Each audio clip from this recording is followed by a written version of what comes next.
Sarvetra Sukhina Santu Sarve Santu Niravaya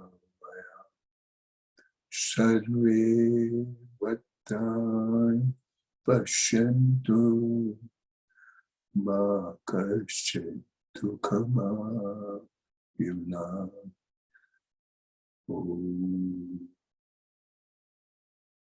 Shanti Shanti Shanti.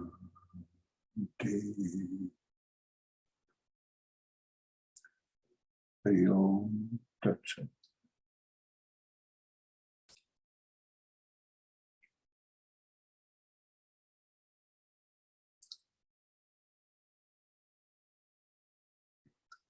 Last time, we all decided that today we'll be talking on emotions, feelings. So, let me hear from each one of you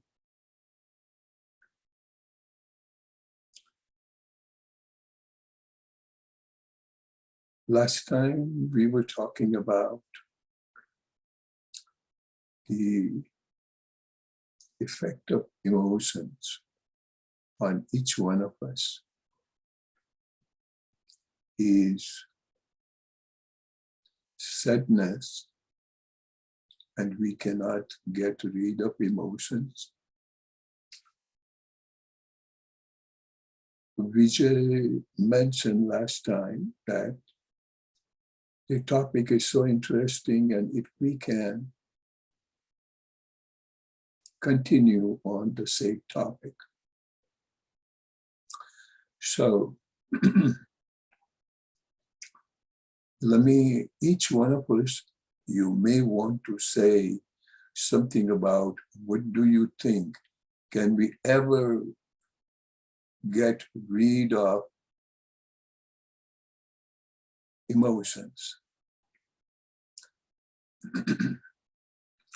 I would suggest gracefully turn on your mic, say something, and then turn off the mic.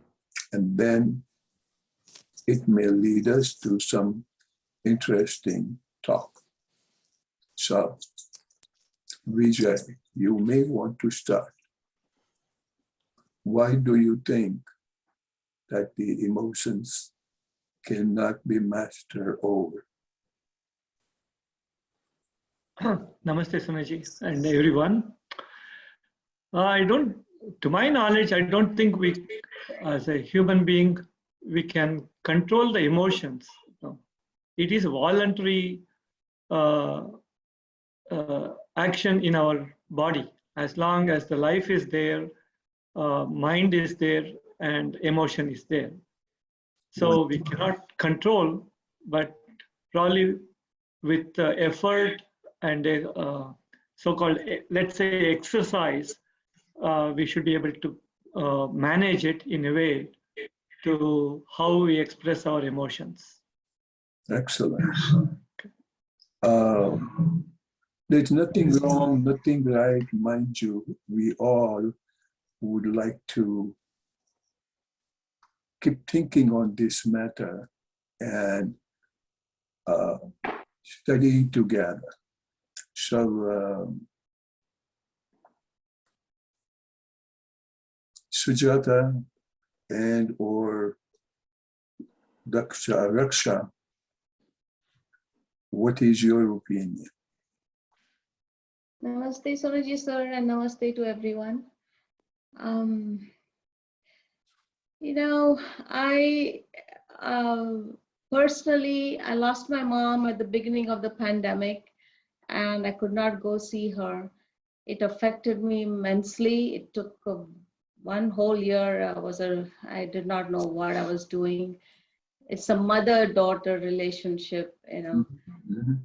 And after 1 year, it's got a little bit better.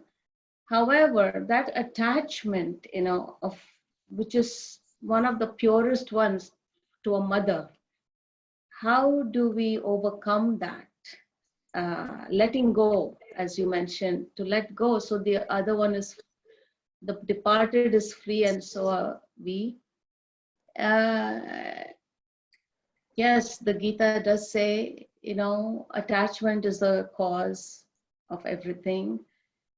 But there are some such bonds extremely difficult.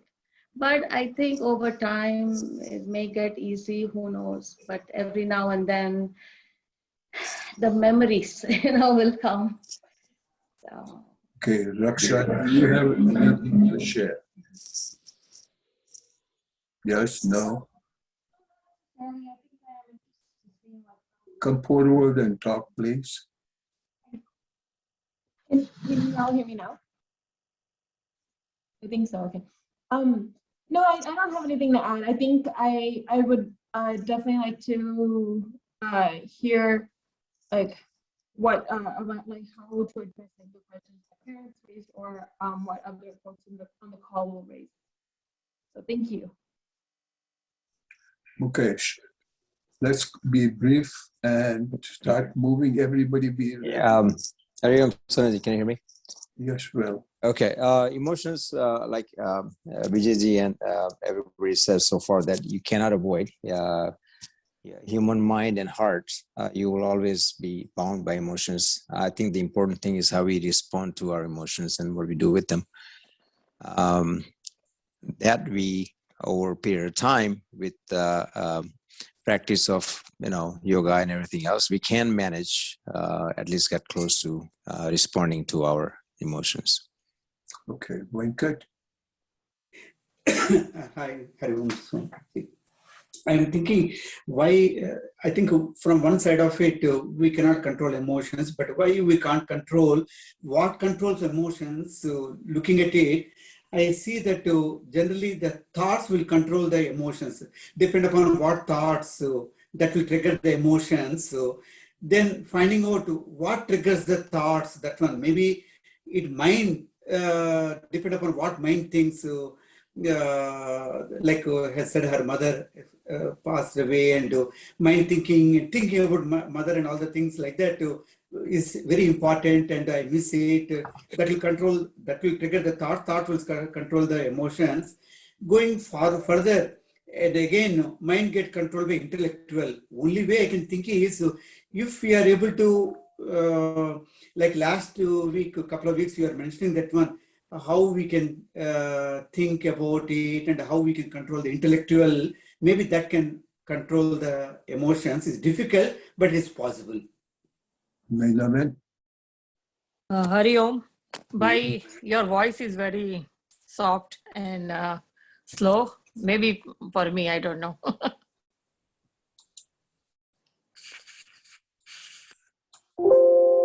Okay, how about now? A little better. Okay. Okay. I think it's very hard to control emotions. Sometimes we have to make a decision between emotions and your duty. And sometimes it becomes very hard also. And if you have studied and if your mind is like jagrut or conscious, then your vivek buddhi helps what the decision you make, but it's really hard to control the emotions. Thank you. Jagannath and Bindu. Soniji, let me turn on the video. 1 second. Sorry. Okay. When my dad passed away, it was really hard on me because before he passed away, actually I went to see him in India because he was very sick. So, and when he passed away, my mom came here to stay with me for a few months, and that kind of helped me a little bit because at least I had my mom. My dad passed away.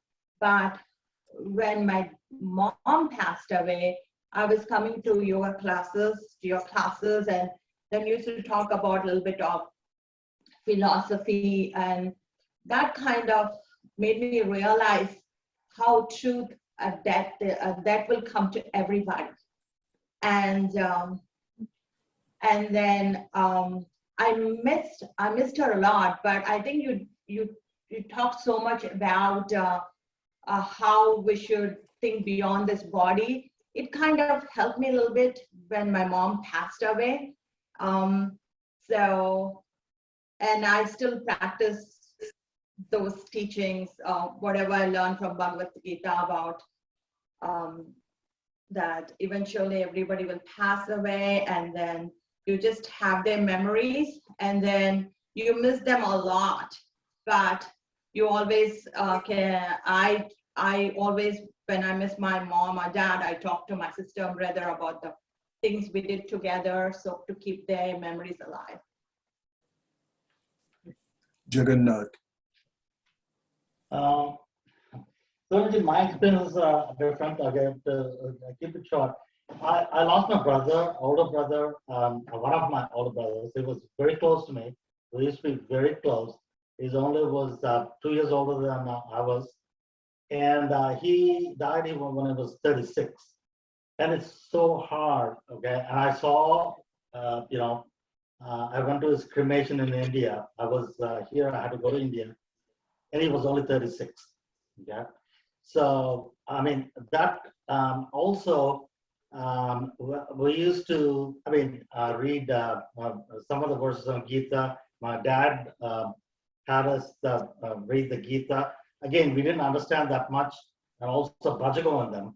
But Bhajagovindam and Sankaracharya, I was able to understand, but I did not relate. I was able to understand what he was saying, but it was over my head. Then everything kind of,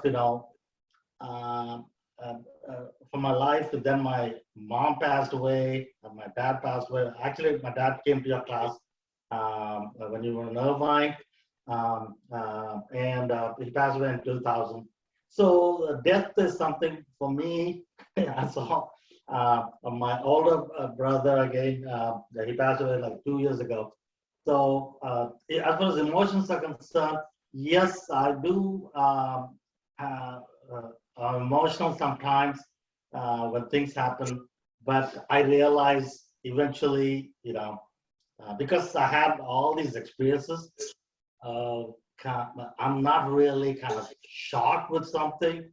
I got kind of, I shouldn't say used to it, but eventually, unless, like I said, it's not like I'm not a human being, but I will have emotions, but because of my experiences in life, I'm able to cope up. That's all I can say. Very good. Suresh Bhai, Loya. Unmute and talk. Hari Om, a lot of learning and listening here. My understanding is we cannot separate emotions from our body, mind, and intelligence.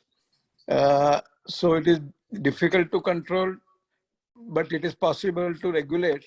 And our yoga, our scriptures, Ramayana, Mahabharata, Vedic knowledge, Upanishads, and essentially wonderful one single sentence by Sri Krishna in Gita is, you are my instrument, and you change clothes.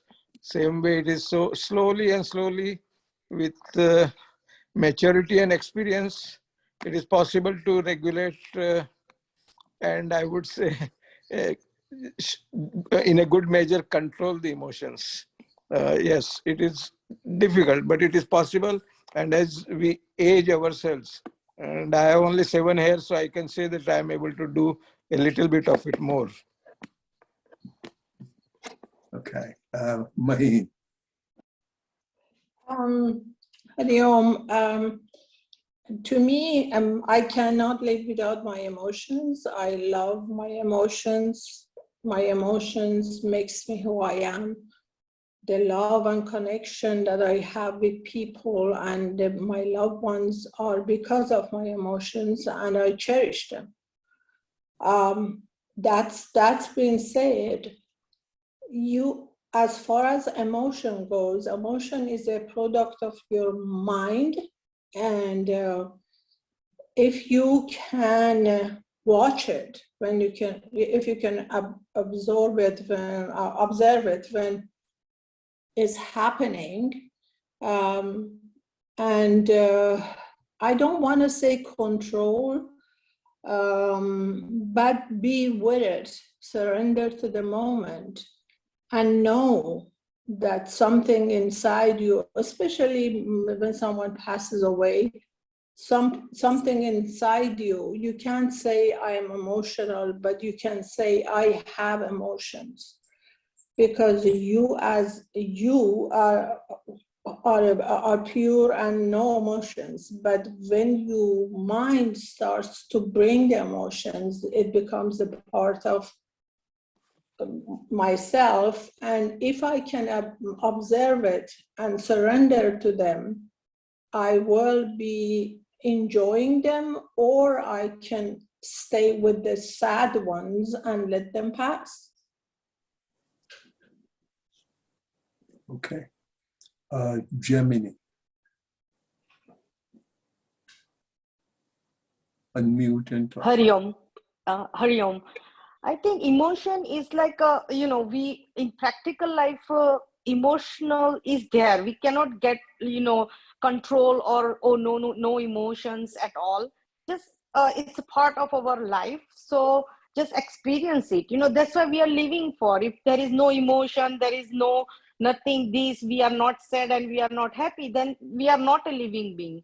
So as a living being, just experience the emotion and live it. That's what I think. Okay. Chris Labart. Yes. I'm just going to answer by saying just one of my personal experiences. I notice that when I do not have emotions, when I'm listening to like the Om chant before I go to bed, and I sleep very well, and I don't have any thoughts, no emotions. Yet when I get up in the morning and I'm lying in bed, the mind starts racing and emotions start triggering, and they're usually negative things.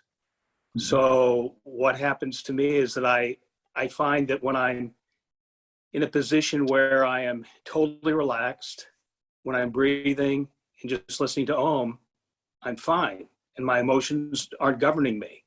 Yet when I am in the living world, in the real world, after I wake up, I'm dealing and battling with those emotions all the time, and they're usually negative emotions. That's all I have to say. Ramesh bhai. Sunil and Alcina, be ready.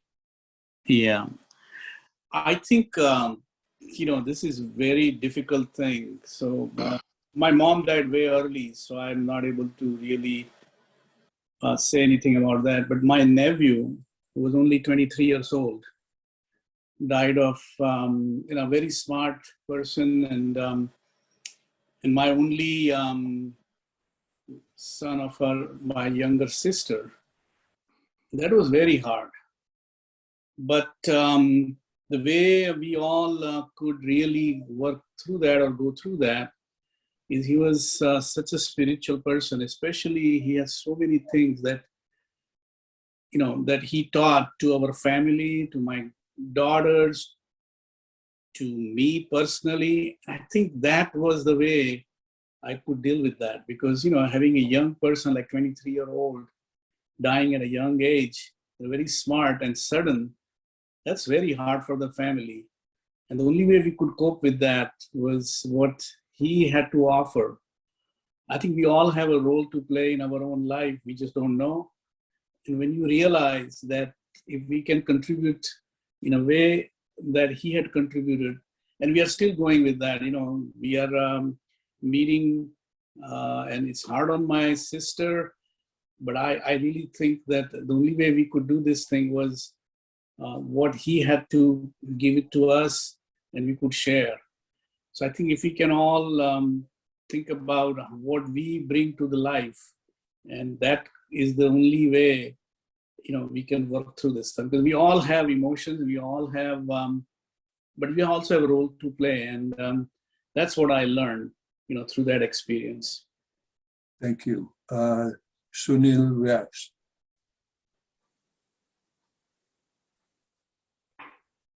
Hari Om. Hari Om, Prabhu. About emotions, I feel that I am blessed with being able to have emotions.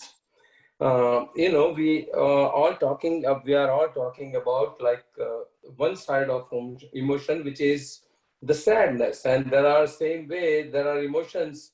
We have birth and a lot of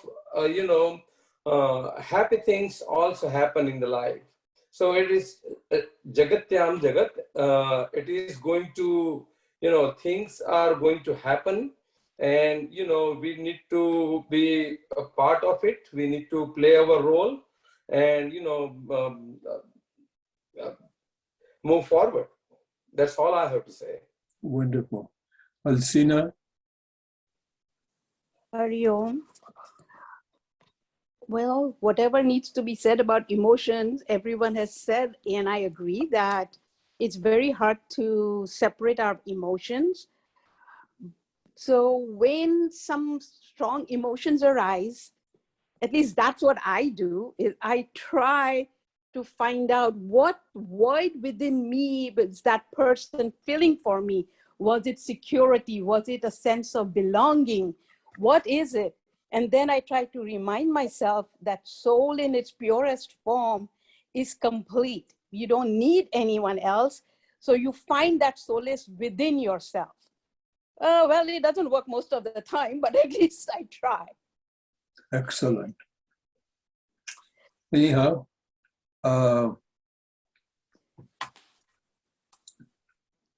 this topic is so beautiful.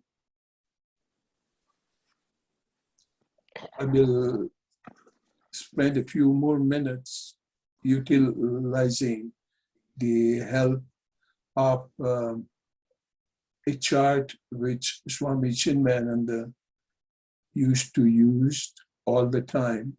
And now some of his disciples are using it. So let me briefly share with you, and then we'll talk more. Talk to yourself once in a day. Otherwise, you may miss meeting an excellent person in the world. And that meeting is you, and whereby what he meant is how to dive deep into oneself and start observing as to who you are. Koham, who am I? What is this word? In other words, Swami Vivekananda used to say, silence. We do not observe the silence. We do not observe the relationship. And almost all of you say that it is difficult. So one has to control or monitor or whatever. We know it is difficult. But if we try to understand what causes the misery, unhappiness, and that one has to look deep into it. Now, let me take you to the next slide. Could you see this? Basically, and of course, it will need a lot of time to explain the whole thing. But let me tell you something. Om is the reality. Reality, the eternity, and you can say God realization, self-realization, the thing the way it is. Now that one always get filtered through what the word is, vasana. Vasana, our good old impressions, our sanskaras. and the way we have been brought up. So we get everything filtered through that. And we are trying to understand the reality, as Swami Chinmayananji said, with 3 bodily equipment, and that is body, mind, and intellect, BMI. So each one has their own functions. What does body do? Body perceives the reality. And what does it do? It perceives the object. Mind feels the emotions, and intellect thinks the thought. So understanding this now, we're talking right now about emotions. But let's go back a little bit. And if we are looking at the body, the instrument, and going through the vasana, we can realize the reality. But how? Using the process of karma yoga. Using the body, but without the feeling of doership, that I am not doing it. God has chosen this instrument, this body, to perceive the object. And every object that we perceive, we think of the greatness of the reality, the gratitude, that how the whole display of the universe is done, and that display itself is divinity, if we can see it. So, and using that in the form of a karma yoga, doing any and all activity that you do for the better good, good for the whole society, good for overall. So that is, otherwise, just trying to satisfy the bodily need, one will never be satisfied and will be bothered with a feeling of security. And security can be financial security. Security can be housed. Security in the relationship. Security in the job. But the bottom line, every one of those has the feeling of insufficiency, discontentment. There is never a feeling of contentment. So as soon as you start developing the feeling of contentment, you will see your running behind the word security lessens and some point in time stops. But still, when we have doubt about it, and you have not digested the word security, and you are being taken care of, then that remains as an information. But we have not spent enough time in understanding what is really karma yoga. And there too, indirectly, you will find detachment comes into picture. That means you can feel you are duty bound to your mother. Yes, I definitely say so. But at the same time, if you are becoming duty bound and you have feeling that you are earning punya, the austere work, and by doing so, your children will take care of you, then this is not karma yoga. This is not dharma. So just as without any expectation of the result, and you feel that you are so chosen and you have been so blessed to have a mother to whom you can serve. Had there not been a mother, you cannot serve, but you can still serve any other person as mother. So mother in general, I'm not talking about your mother. So, and until the moment comes and when mother's body leaves, and then you feel sorry that, oh my God, I lost my mother. But if you would have been serving her from day one, not as a mother, but as a universal mother, and as a beautiful instrument that you are blessed with, so that you don't have to go outside to serve looking for a mother, your karma bhumi, and going back to Kurukshetra, if you recall, all of you, that's what we were studying in Bhagavad Gita. So the Kurukshetra happened to be right at your home. And understanding the word karma. Now going back to our middle equipment, which is mind. Mind is a feeler. It has a feeling. Everybody said it good.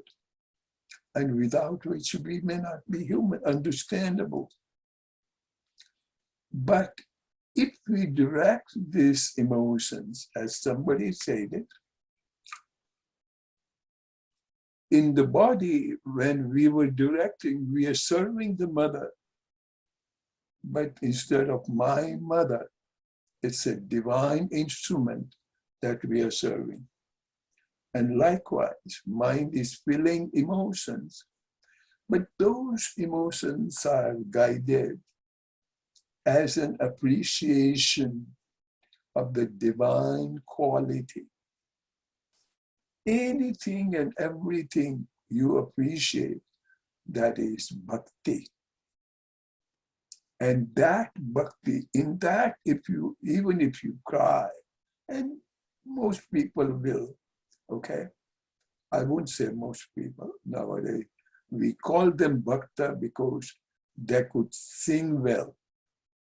Singing is different and bhakti is different. So for the bhakti, and I'm, again, understand my focus will be on emotions, but this is what I have to say. So I had heard one of the bhakta mother-in-law has said it so beautiful that how to be bhakta. So he says, it's in Gujarati, I will translate for you.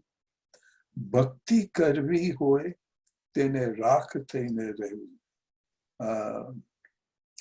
What do you mean by rakh tene rehu?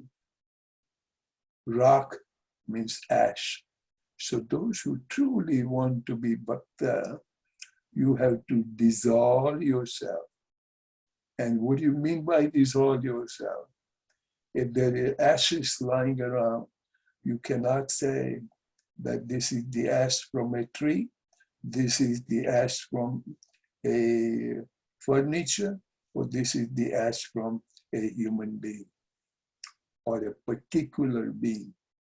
So to say, your physical identity is lost. So who has done it?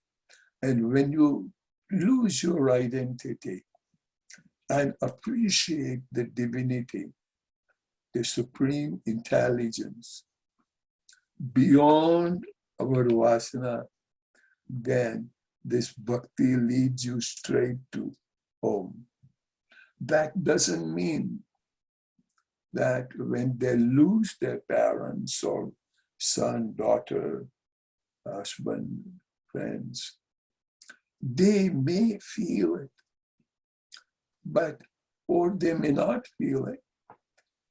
They may not feel it because they are understanding this whole thing to be an act of divinity. And how could you ever think that anything can be eternal?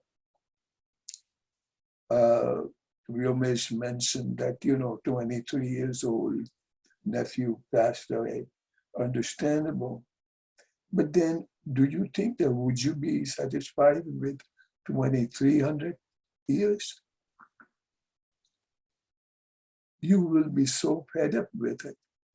But then he says, no, I'm not talking about 2,300, but a fair life, 70, 80, 90, 100 years. But then who has given you this number? And what is a long period and what is a short period? There are so many mosquitoes and microcosm. You open your eyes and they're alive, and you close your eyes and they're dead. Their existence is so little as compared to you. But existence is there. And that existence needs to be looked at with awareness.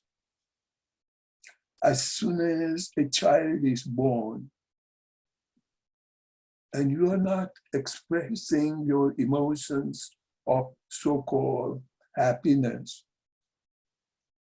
but you're observing as a divine act. And when the appearance happens, mind you, I'm not referring to the word birth. When the appearance happens, you appreciate.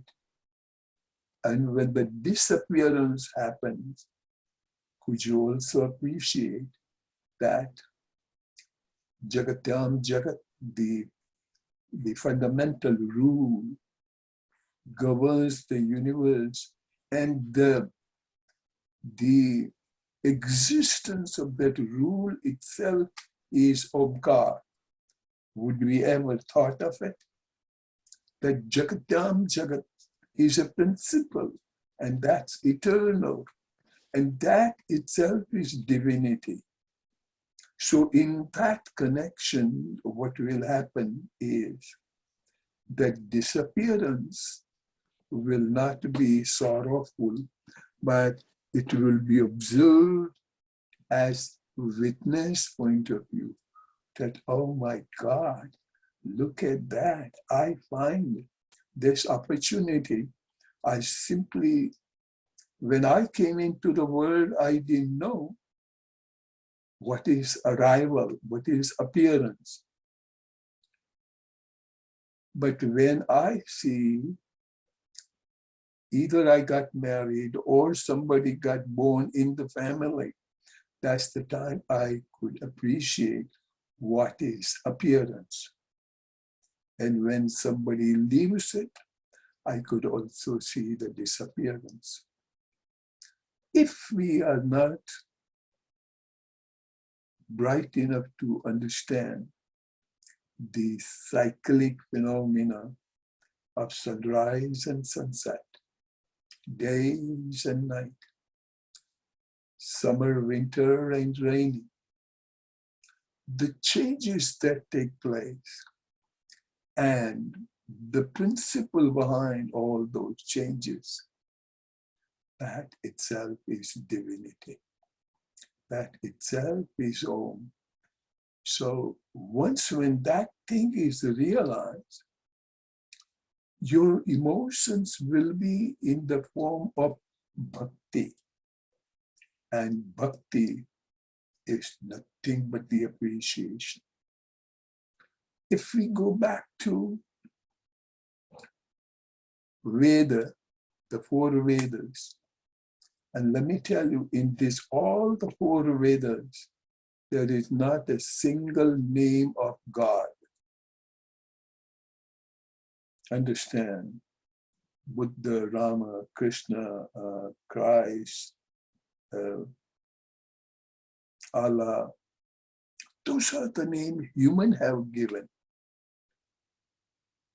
But these all, even the instrument themselves are divine gift for us to go through, make use of those instruments and reach to the divinity. So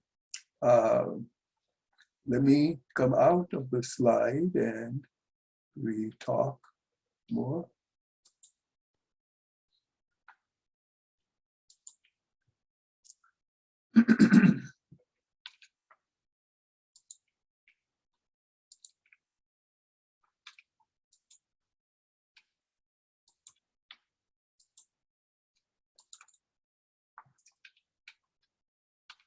So understanding this part is so important.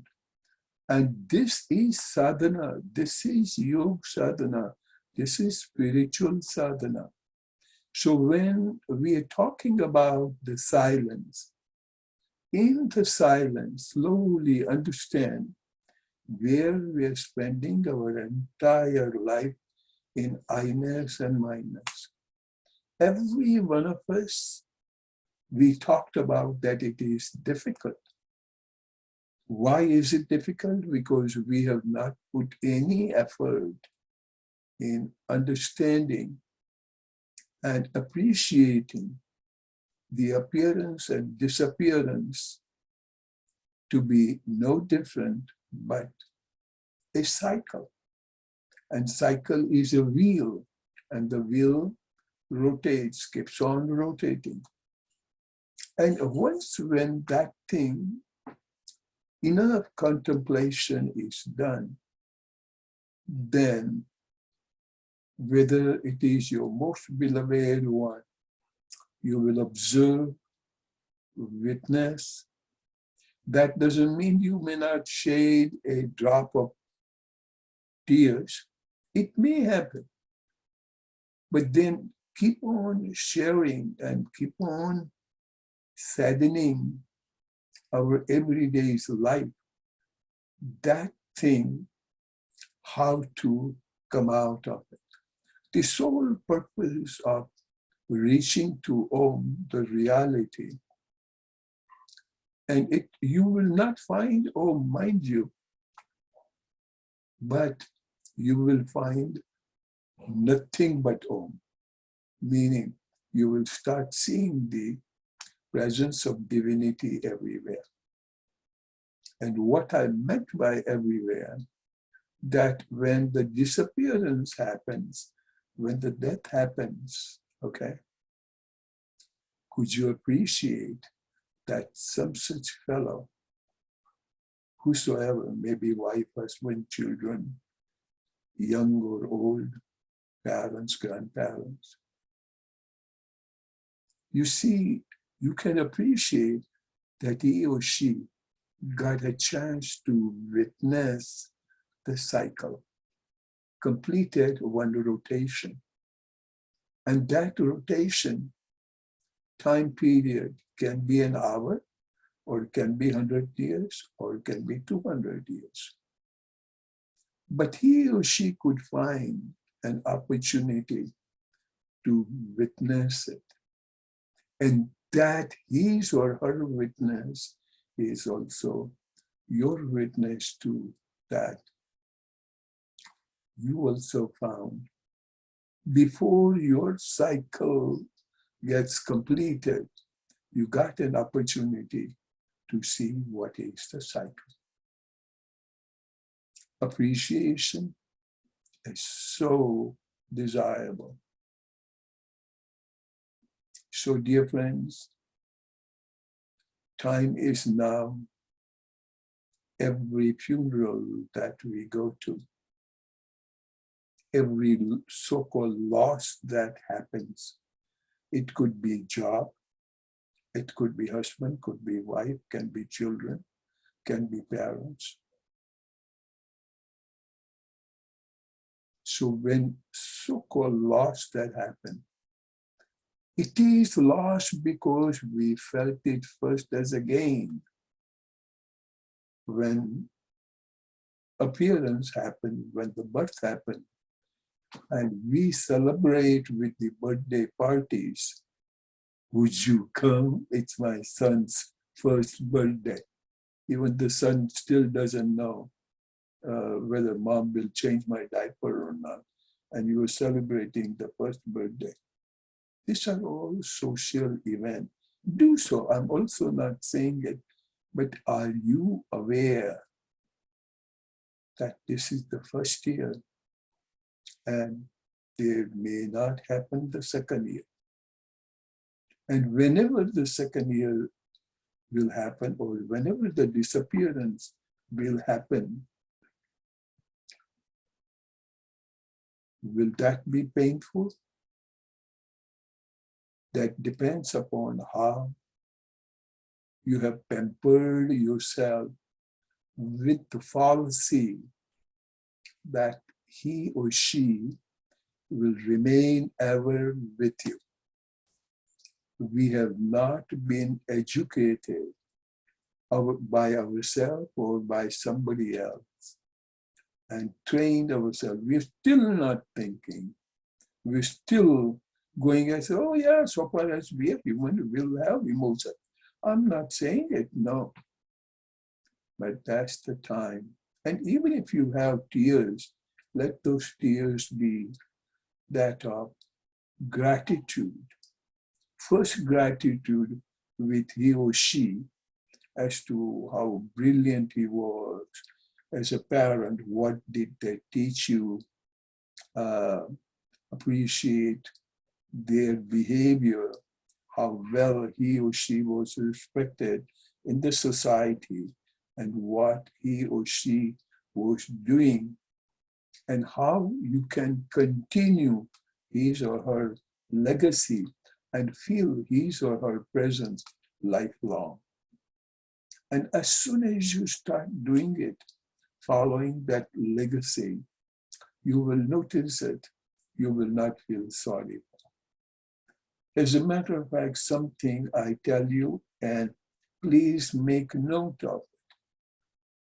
So-called your love, so-called your emotions, you don't know, not only you become miserable, but your beloved also, you are making his or her future life miserable.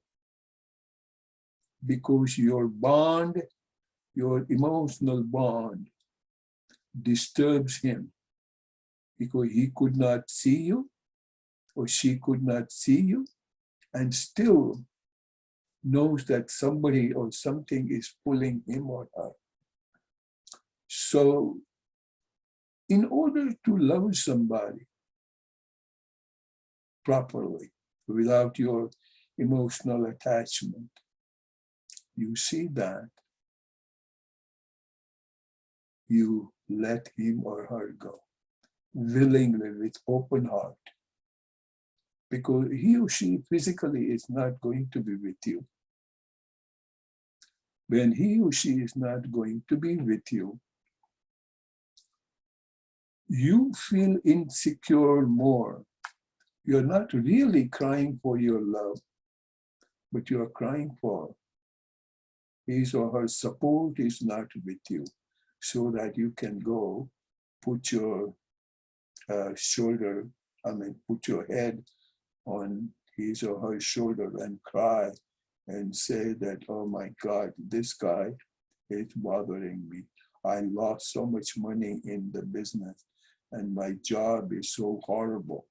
Okay, since you have nobody to put your head over and cry, that's what your loss is. You want,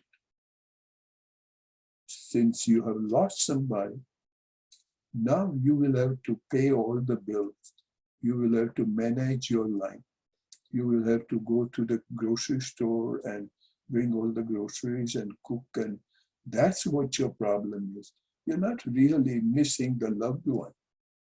And I'm not saying this is always the story, but if you kindly study all these things and make yourself dependent on one's own self and go back to that statement that when you did not have the teeth Your mother got an ability to nourish you.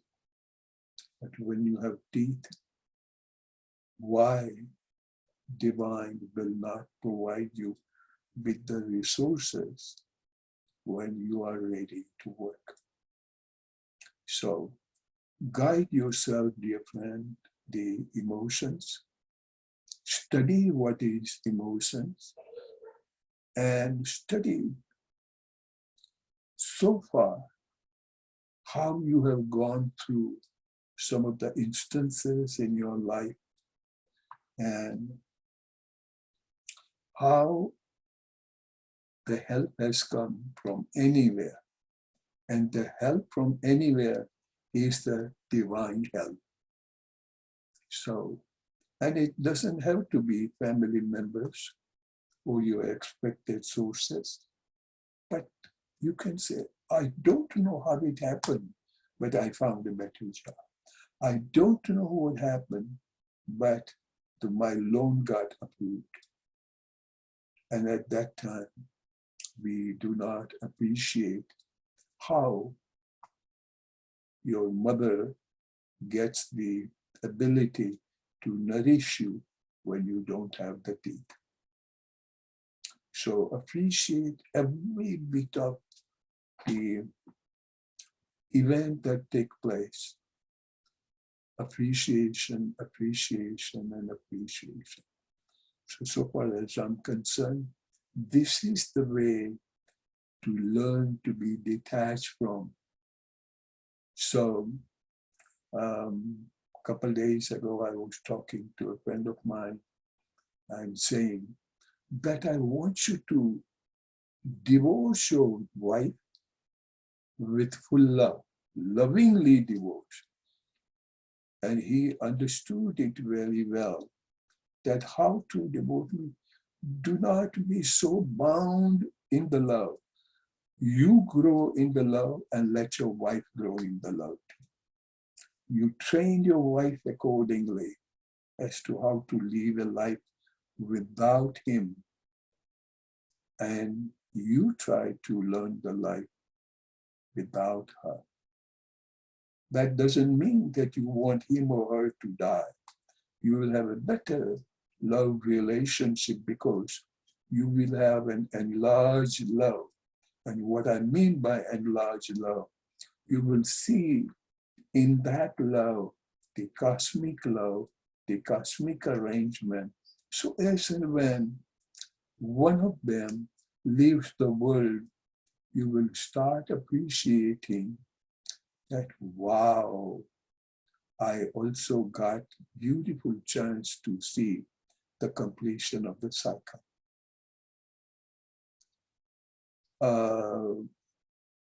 Those of you who happen to have a Gujarati background, and this example I have given earlier too, that of Narsimha Mehta, the great illiterate poet, whose poetries are nowadays the object of PhD theses, but the guy was illiterate. And he has said, Balu Thayu Bangi Janjar, Shuke Vatsu Sri Gopal.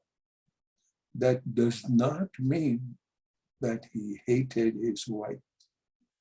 He loved his wife, but now since his responsibility toward the wife is not there, he could utilize this time better for the better good.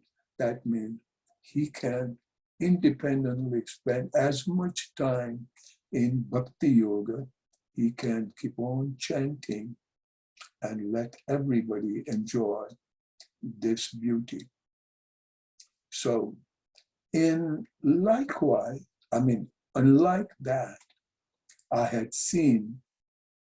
have heard that Bernard Shaw, and I'm not putting him down, mind you, this is just for the sake of learning, that Bernard Shaw's wife was alive. And somebody says, you can express so beautifully. Why don't you write an essay on In Absence of Your Wife? meaning when your wife died, and he was smoking, and he had a cigarette in his hand.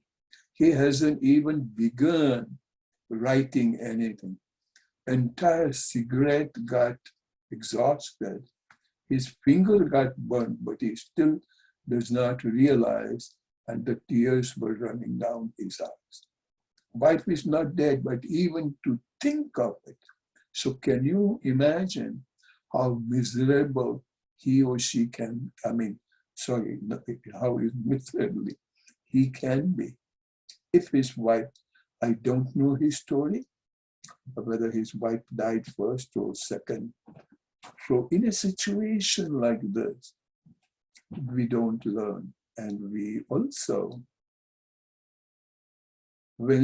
how many of us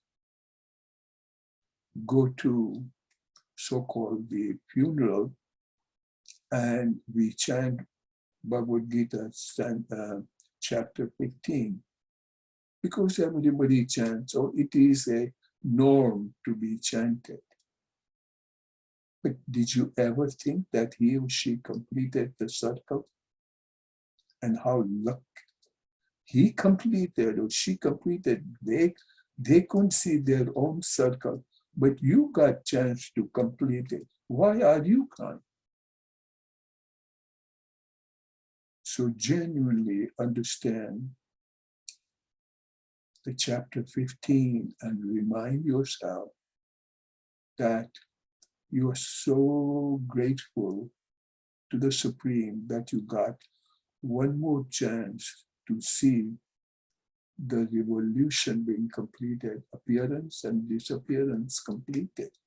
And for that, you don't have to wait for somebody dying. You can watch the sunset, you can watch the sunrise, cycle completed. Forget that. You just sit with your eyes closed, you inhale and you exhale, cycle completed.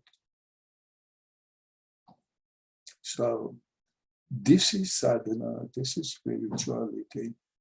And dear friends, I will stop here. And in case you want me to talk on the subject matter, we can. Otherwise, next Monday, we'll take one more sloka from Bhagavad Gita.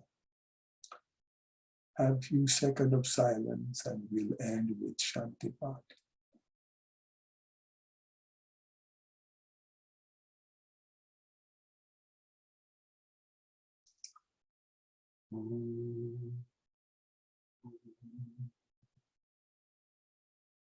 Purnamada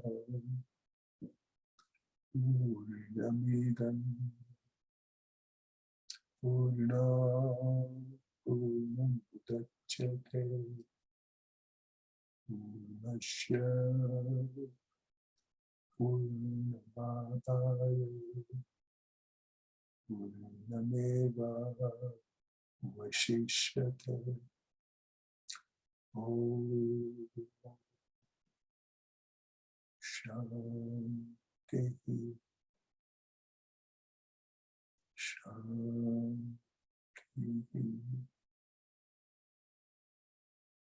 Shanti.